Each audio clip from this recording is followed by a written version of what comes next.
Hey guys, welcome back.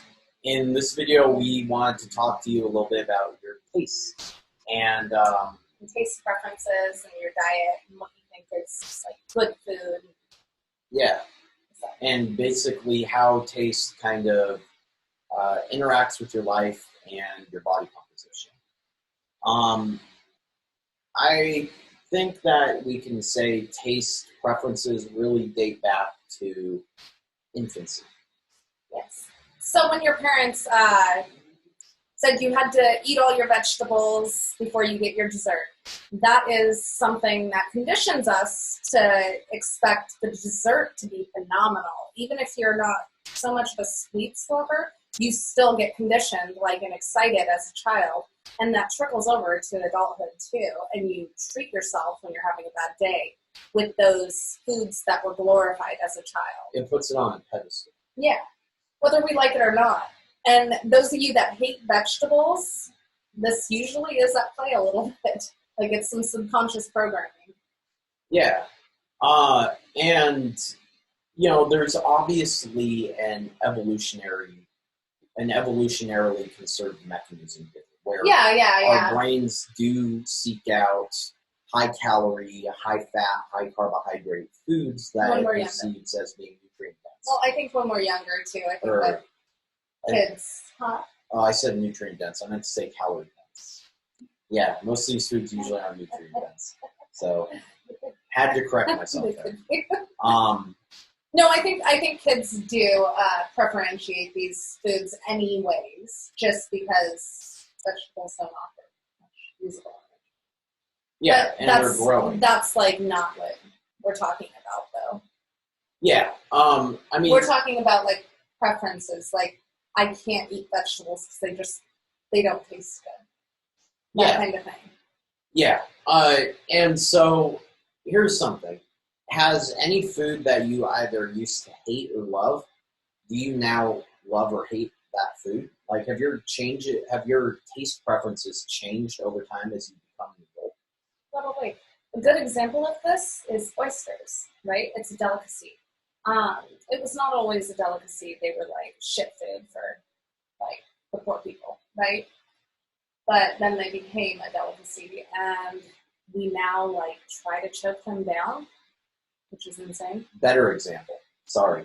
Alcohol. I was going to say that next. We acquire the taste for fine wine, right?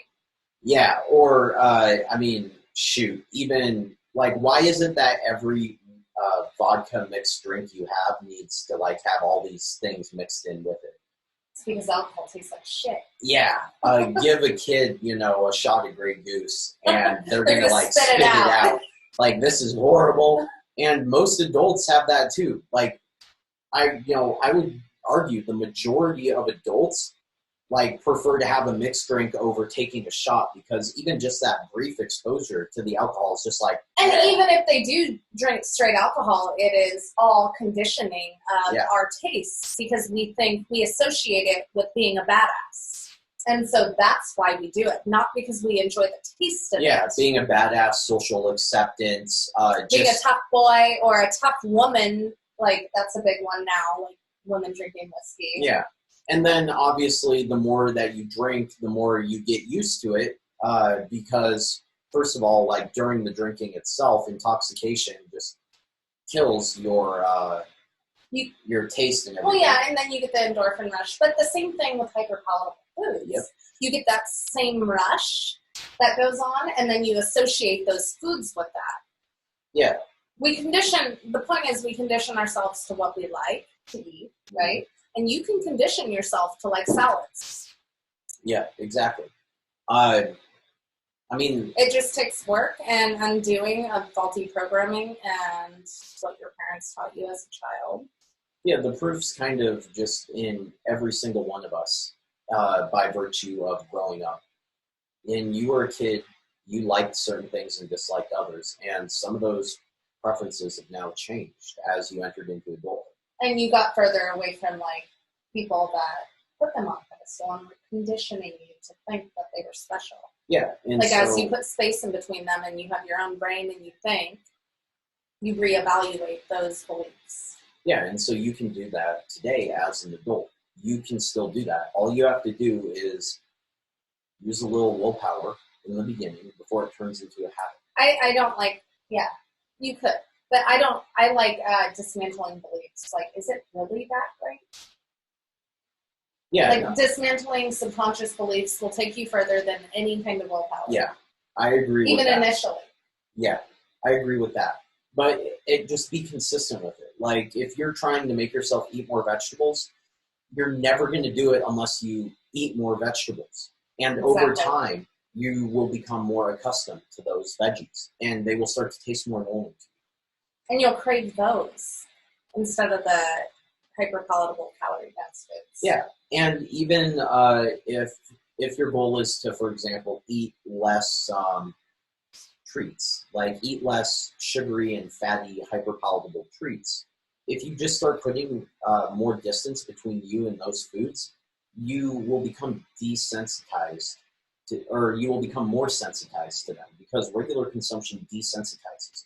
That's why regular consumption of vegetables desensitizes you to the bitterness, to some of the aspects that you might not enjoy, so you can eat more of them without experiencing these negative reinforcers.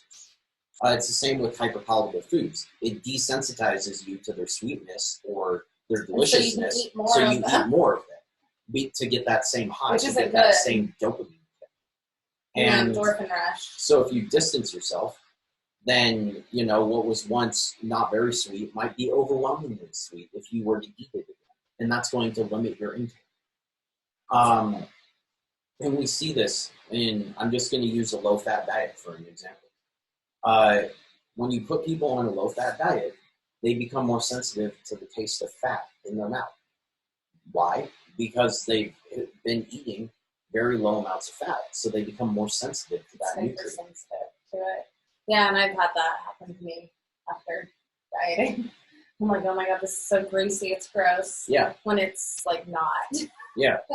Yeah, exactly. So, anything you want to add or sum up here? Okay, so in short, you can change your taste preferences.